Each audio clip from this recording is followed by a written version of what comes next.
안녕하십니까 시청자 여러분. 오늘 시간이 좀 늦었습니다. 원래는 어저께 예정된 스케줄인데 부처님 오신 날이라고 해서 우리 직원들도 쉬고 해야 되기 때문에 오늘로 연기했습니다. 연기를 하다 보니까 제 개인적인 스케줄이 막 겹쳐가지고 이리 뛰고 저리 뛰고 하느라고 뛰어오느라고 좀 늦었습니다. 이해해 주시기 바랍니다. 오늘은 제가 아침에 집을 나가기 전에 더불어민주당의 그 원내 의원총회 의장, 국회의장 후보 뽑는 의원총회 중계를 꾸준히 듣고 있었는데 그 내용은 나오지 않습니다만은 댓글이 그냥 뭐 1분에 막 30-40개씩 막 댓글이 올라가는데 압도적으로 추미애 당선자가 높아요. 뭐 아마 막 95대 한 5좀 될까? 의원시기는 가끔 뜬금없이 가뭄에 콩나듯이 하나씩 나오고 막 압도적으로 올라가는데 그 뭐 소위 그쪽에 뭐 개딸들이라고 하나요? 그 적극적인 지지자들의 그 열정, 엔수시아즘이라고 할까? 이거 대단했어요. 그래서 아이고 이거 뭐 그렇게 되겠구나 하면서 씁쓸한 마음으로 나갔습니다. 그런데 아니나 다를까 추미애가 딱 낙선을 했어요. 그런데 원래 제가 썸네일로 만들어 놓고 준비해 놓은 제목은 이것이었습니다. 이재명과 윤석열의 운명 추미애와 김건희에게 달렸다. 이 제목으로 얘기를 하려고 했는데 제가 돌아오면서 우리 PD에게 제목을 바꿨습니다. 바꾼 제목을 다시 한번 띄워주세요. 추미애의 낙선, 무엇을 의미하는가? 오늘 이걸 중심적으로 이 얘기를 가지고 하겠습니다. 저는 개인적으로 얼마입니까? 한 15대 때니까 추미애 의원하고 같이 의회에 들어가서 개인적으로 참 잘 알았습니다. 그리고 대미 외교 하러 가라고 당시 김대중 대통령이 명령을 해서 추미애 의원과 신낙규 의원을 모시고 명세 제가 남자 하나로 끼어서 셋이서 미국 여행도 갔다 왔고 그 후에 많은 사람들이 열린우리당 노무현 대통령 쪽으로 몰려갈 때 몰려가지 않고 이쪽에 꼬마 민주당으로 조선영 대표 최고위원을 모시고 우리가 같은 동렬의 최고위원으로서 그나마 민주주의를 유지하기 위해서 나름대로 애를 많이 썼고 그랬습니다. 그러나 그 마지막 판에 노무현의 그 탄핵 사태가 벌어졌는데 처음에는 탄핵을 위해서 굉장히 앞장섰던 추미애가 막장 탄핵 지나고 난 다음에 며칠 후에는 막 그걸 후회하면서 그냥 삼보일별을 하고 막 난리를 쳐서 우리를 당황하게 만들었어요. 조순영 의원이 당시에 읽었던 그 뭐라고 할까 노무현 대통령 탄핵 보고서 국회에서 읽은 그 보고서도 그 추미애 의원이 자구를 다 고쳤습니다. 그래도 명사 그때 법조인 아닙니까? 이건 법률적으로 이 용어가 적당하지 않다 이거 뭐 고치고 해서 굉장히 적극적으로 했는데 아니 이 사람이 갑자기 탄핵 지나고 나니까 탄핵을 후회하고 삼보일별을 하고 해서 나는 이 추미애를 도대체 종잡지를 못해. 종잡지를 못해요. 그리고 굉장히 드라마틱한 사람이고 한때는 민주당 초창기에 김대중 총재의 사랑을 많이 받으면서 한국 정계의 혜성 슈다르크가 될 것이다. 잔다크라는 말이 있었죠. 민주당을 크게 올리는 슈다르크가 될 것이라는 기대도 적지 않았습니다. 근데 그 후에 아무튼 이런저런 이유로 저하고는 소통이 끊어지고 이번에 보니까 육선까지 됐는데 국회의장을 나온다고 하니까 제가 깜짝 놀랐어요. 특히 놀란 이유 중에 하나는 이번에 그 부정선거 문제에 대해서 아주 샘플로 추미애 의원 하남 갑구가 하남 남구 찾아봐요. 하남 남구일 거야. 하남 갑구. 하남 갑구에서 거기도 뭐 별로 연고지도 없는데 그 이재명 대표가 갖다 찍어 눌러내리니까 그냥 당선을 했어요. 그래서 야 추미애 대단하다 이렇게 생각했죠. 근데 나중에 보니까 경쟁자, 국민의힘 경쟁자하고는 본선거에서 많이 떨어졌는데, 부정선거, 사전선거에서 10,000표 이상을 확 따가지고, 한 5,000표 차이로, 당선을 한 걸로 보고 제가 깜짝 놀랐어요. 이거 문제가 되지, 아니나 다를까 그냥, 부정선거, 사전선거, 부정선거의 대표적인 케이스로, 추미애가 딱 등장하더라고요. 그게 아주 씁쓸했습니다. 그래서 좀 조마조마해서 저거 뭐 문제가 되지 않을까 하고 생각이 있었는데 아니나 다를까 갑자기 국회의장을 나온다는 거예요. 그래서 저거 문제가 될 텐데. 그리고 그 과정에서 뭐 이재명 대표에 대한 그 충성심과 그 애정 표시는 마치 눈에 띄듯이 많았습니다. 아주 놀랄 만큼.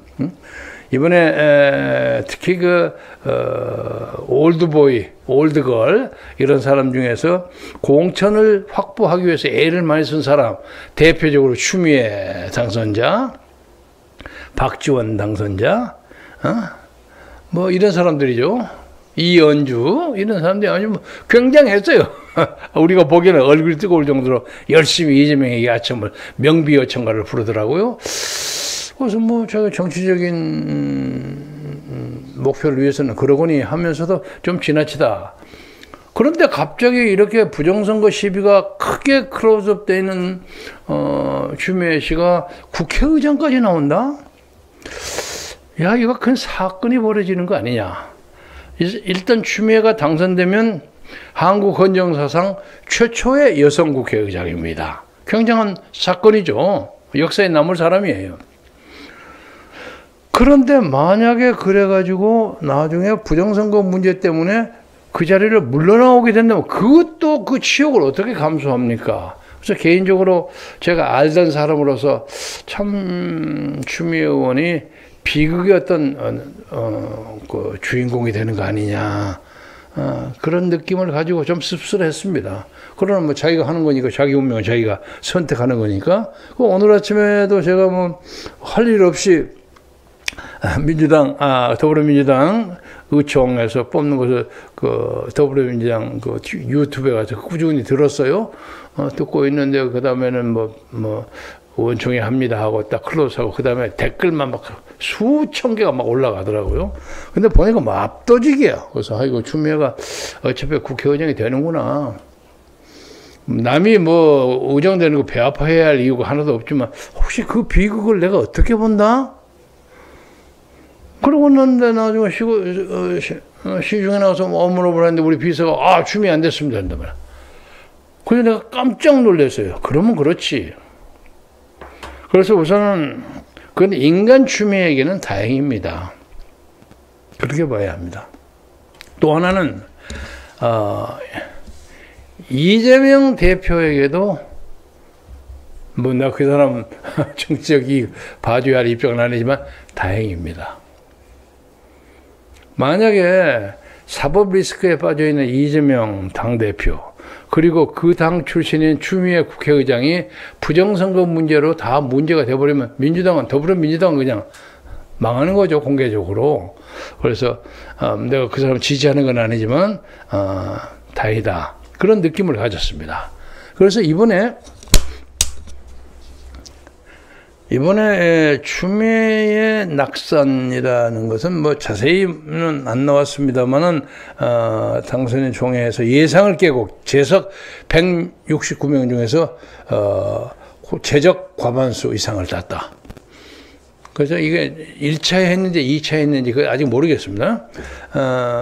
그래서 거기에 있는 더불어민주당 당선인과 그리고 현역 의원 중에서 당선한 사람 이런 사람들도 추미애를 시켜가지고는 민주당의 앞날이 불안하다 하고 생각했고 또 하나는 이것은 이재명에 대한 정식 저항입니다.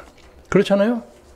아니 추미애를 시키면 되나 이런 느낌을 가져서 그나마 민주당에는 최소한 더 사리를 분별하는 의원들이 좀 있구나 그런 느낌을 가집니다. 그런데 이제 저는 이제 그 얘기보다는 이 사건을 윤석열 측에서 어떻게 보느냐 하는 게 문제입니다. 저는 윤석열 측에서 이 문제를 가지고 앞으로 자기가 선택해야 할 정치적 어떤 전략, 총선, 국전 전략에서 중대한 시사를 던졌다고 생각합니다. 오늘 현재 좀 윤석열 대통령의 지지도는 원래 그 사람이 당선될 때 48%로 당선했는데 한때 24%까지 떨어졌는데 오늘 아침에는 28%로 조금 올랐어요. 이게 4개 여론조사 기관이 통합으로 한 거기 때문에 정확성과 정밀성에서는 타의 추정을 불허할 만큼 공신력이 있다고 보여집니다. 아직 여기에는 뭐 코리안 리서치하고 한국 리서치 등등이 포함됐는데 제가 개인적으로 신뢰하는 여론조사 기관 갤럽은 아직 안 나왔습니다. 따로 할 겁니다. 아마 28까지 올라가지 않을 수도 있다 하는 그런 느낌이 드는데 아무튼 그냥 속담을 간당간당해요. 그런데 이 기회에 윤석열이가 살아나가는 방법은 부정선거에 대한 과감한 액션을 취하는 것이다 하는 걸 이 사건이 보여주는 겁니다. 이게 중요합니다. 그리고 이게 뭐라고 할까, 부정선거를 수사함으로써 여기에 윤석열의 승부수가 있다는 것을 보여주는 겁니다.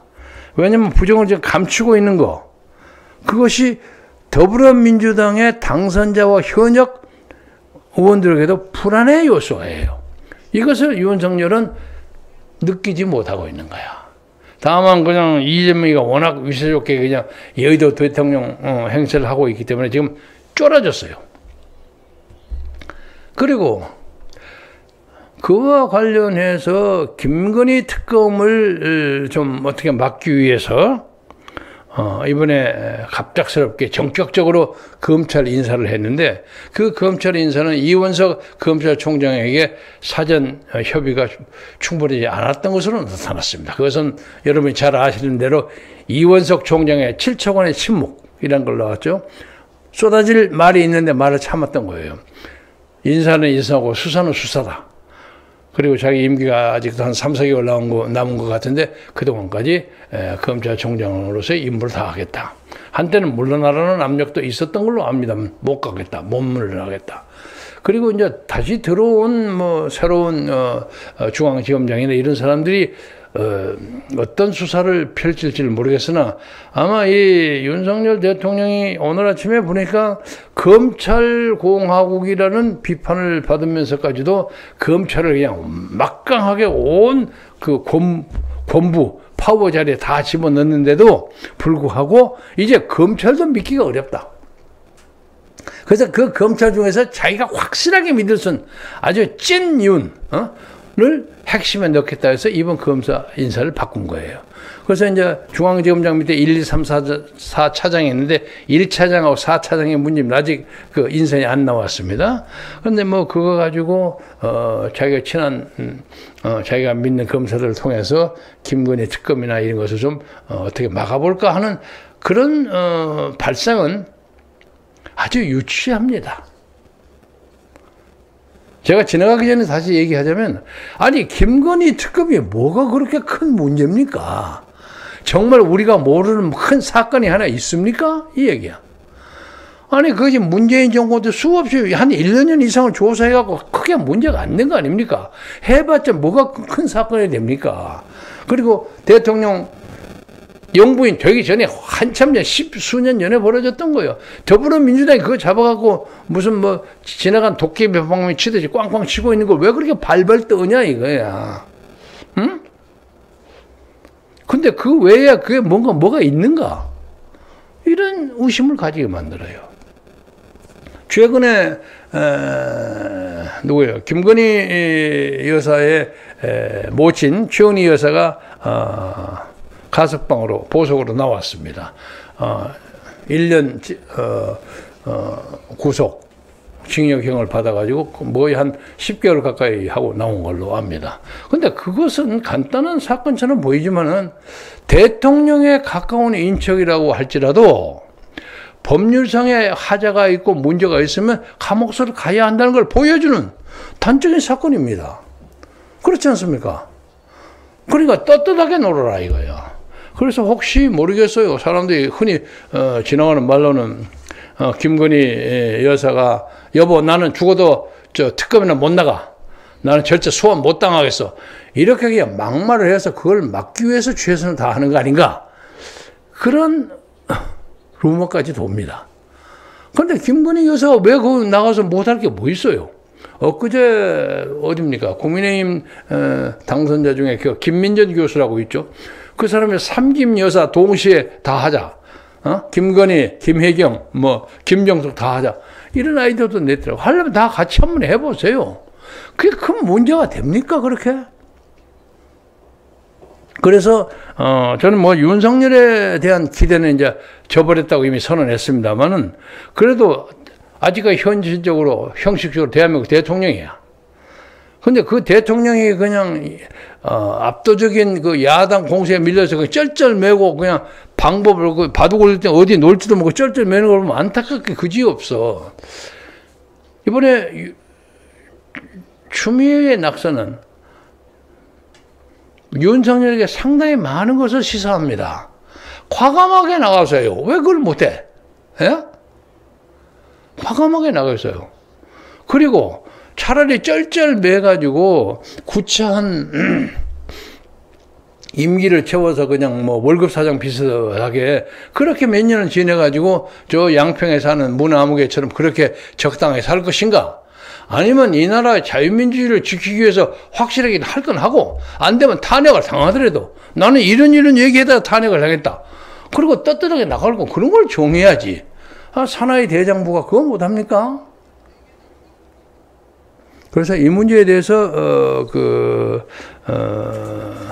윤석열의 어떤 개인적인 뭐 내가 꼭 권고해주거나 그럴 생각은 없습니다만은 이재명에게 너무 말리지 말아라. 응? 그리고 이번에 검사 이동은 하수 중에 하수, 어떤 의미의 자충수다. 그리고 이것은 바로 윤석열 자신이 검찰 전체를 믿지 못하고 있다는 것을 스스로 자인하는 것이다. 그리고 이제 정당 지지율을 좀 볼까요? 말을 돌려서 이거 보여주세요. 오늘 아침에 광주 전남 본부 리얼미터 여론조사입니다. 여기에 보면 더불어민주당 41.4, 국민의힘 7.8% 되고 조국 혁신당이 지난번 비례대표 뽑을 때 이게 한 40몇 %, 반쪽알이 났어요. 개혁신당 이준석, 새로운 미래 이낙연이 이준석이 반밖에 안 돼. 광주 바닥에서 이 모양이에요. 이게 이낙연은 정말 못 잡고 반성해야 돼. 정치를 그만두든지. 이게 뭡니까? 앞으로 연구를 많이 하리라고 생각합니다. 그리고 1번 정당 지지표 보여주세요. 예, 1번 정당 이거 보세요. 보세요. 민주당보다 국민의힘이 훨씬 높지 않습니까? 저는 국민의힘 지지자가 아니올시다. 그러나 지난번 40총선거가 국민의힘이 공천을 잘못하고 무슨 김경률 같은 비상대책위원회 엉뚱한 놈 갖다 집어넣고, 놈이라서 미안합니다. 엉뚱한 젊은이 갖다 집어넣고 무슨 한동훈 비대위원장이 뭘 잘못하고 그 중에 이제 약간의 아쉬운 건 도태훈이 등등 좀 장애차이 좀 아쉬운 것이 있었어요. 그렇지만 모든 일에 천려일실이라고 할까? 그런 건 있을 수 있습니다. 그런데 그 전체를 보고 형편없이 폭망했다고 하는 건 이건 바보야. 어리석은 얘기야. 그러지 않아. 그래서 제가 이제 오늘의 세상의 길을 마무리하면서 얘기하고 싶은 게 국민의힘에서 애초에 본선거에서는 이겼으면서도 사전선거에서 압도적으로 져가지고 떨어졌다고 되어 있는 52명. 요새 거의 올라서 55명에서 58명까지 됐어요. 이 58명의 낙선자들이 가지고 있는 시국관이 뭐냐, 이거 보세요. 추미애를 보세요. 왜 당신들이 선거 소송을 안 하냐 말이야. 천하의 바보 멍텅구리 아니냐 이거야. 이 문제를 해결할 수 있는 사람들은 당신들이요. 물론 엊그제 보니까 3040 젊은이들이 나와서 국민의힘 선거 관리에서 문제점 이런 거 지적하더라고요. 근데 뭐 7개인가 되는 항목 중에서 좀 약간 과장돼 너무하다는 것도 있고 맞는 것도 있고 그래요. 그 사람들은 당연히 그렇게 얘기하겠죠. 그러나 그들이 얘기하기 전에 지금 다른 사람들이 봐서 부정선거 때문에 낙선했다고 생각하는 58명의 그 국민의힘 후보들이 뭐 거기에 원희룡도 들어있고 다 들어있어. 아무 소리 안 한 거예요. 선거에 아무 지장이 없다고 이러고 앉아있는 거예요. 그래가지고 어떻게 이 나라를 끌어가는 정치인이 감히 되기를 소망합니까? 부끄럽기 짝이 없어요. 같은 동포, 같은 민족이라서 아니 그 중에 한 놈이라고 했으면 한 사람도 못한단 말입니까? 그런데 우리가 보기에는 하고 싶은 사람이 간절한 사람이 있으리라고 봅니다. 그런데 우리에서는 누굴렸을 거예요. 절대 하지 마라. 니들 장래 책임 못 진다. 그건 누가 했겠어요? 윤이 했다고 볼 수밖에 없죠. 누가 그 명령을 했겠습니까? 그런데 그 사람들이 최근에 그제 뭐 어디 나와보면 국책회사나 뭐 이런데 90개의 자리가 비어 있어요. 아마 그 자리 가려고 눈을 쳐다보고 있을 겁니다. 쇼핑하고 있을 겁니다. 네? 우리 국민들은 다 보고 있습니다. 저것들 떨어져 갖고 말썽 부려서 위에 당 지도부 때 욕먹고 하는 것보다 가만히 있다가 뭐 하다보다 한전 감사를 들어가든 이사를 들어가든 그래갖고 4년 버티고 살겠다. 이게 이 나라 보수의 멘탈리티야. 그래서 이 나라 자유우파는 재정비돼야 합니다. 이래가지고는 절대로 이 나라의 자유민주주의가 뿌리박지 못합니다. 예? 요새 많은 사람들이 돌아다니면서 그래요. 차라리 군사독재, 박정희 독재가 차라리 나았다. 이런 얘기 합니다. 물론 동의하는 건 아닙니다만은 그만큼 이 정치에 실망해요. 제가 뭐 이거저거 단체 같은 걸 많이 맡아서 요새 단체를 막 그 회장자를 버리려고 애를 많이 씁니다. 특히 그 제가 공군 장교 50기 동기생회 회장을 한 10몇 년 거의 제가 장기 집권을 하고 있는데 제발 그냥 벗겠다고 하면서도 막 사람들이 어거져 잔소리 막 그냥 해라고 해서 할 수 없이 하고 있습니다. 옛날에는 선거할 때 막 표 가지고 경쟁도 하고 했는데 요새 그것도 안 해요. 근데 엊그제 임상원이라는 경복고등학교 나오고 서울법대 나오고 우리 공군 50기 동기로 뭐 미국을 간 지 50몇 년 만에 한 친구가 돌아왔어요. 귀국해서 그 친구 밥을 먹었고 오늘은 또 공군 50기에 또 바둑회가 있어요. 바둑회가 있는데 원래 제가 월수금을 하고 목요일은 좀 한가한 시간인데 갑자기 수요일 스케줄이 목요일로 가는 동안에 막 짬뽕이 돼가지고 이리 뛰고 저리 뛰고 했습니다. 그래서 제가 이제 짜장면을 얼른 먹고 나 가야 되겠다 하면서 거기 앉아서 내 친구들하고 밥을 먹고 있는데 그 친구들이 그래요. 요새는 국회의원, 네가 뭐 국회의원에서 우리가 얘기하기 미안하다마는 제가 이제 50개 동의해서 유일하게 국회물을 먹은 사람입니다. 요새 국회의원들 보면요, 짜증이 나서 보기도 싫고, 신문도 보기도 싫고, 막 그러더라고요. 그래서, 미안하다고. 그래서, 네가 미안할 거 뭐 있나? 뭐 그러더라고요.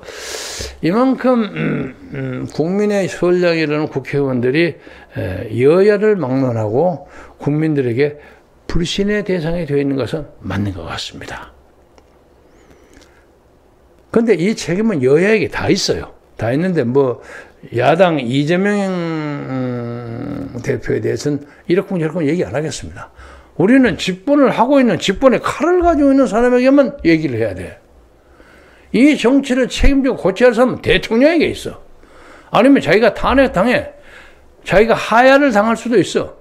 근데 이 양반은 가만히 보니까 적당히 지나서 크게 문제가 되지 않고 밀려나갈 수 있으면 조용하게 밀려나가는 것이 크게 승부를 걸다가 다치거나 위험스러운 일을 안 하는 것보다 차라리 낫지 않는가 이런 생각을 가지고 있으면 인간 윤석열이 가지고 불쌍하잖아요. 세게 붙으세요. 그 승부를 단단히 결하는 그런 대통령의 모습을 우리는 보기를 원합니다. 우원식은 연세대학 나오고 옛날 김근태 쪽 사람이에요. 합리적이고 민평년이죠. 그런데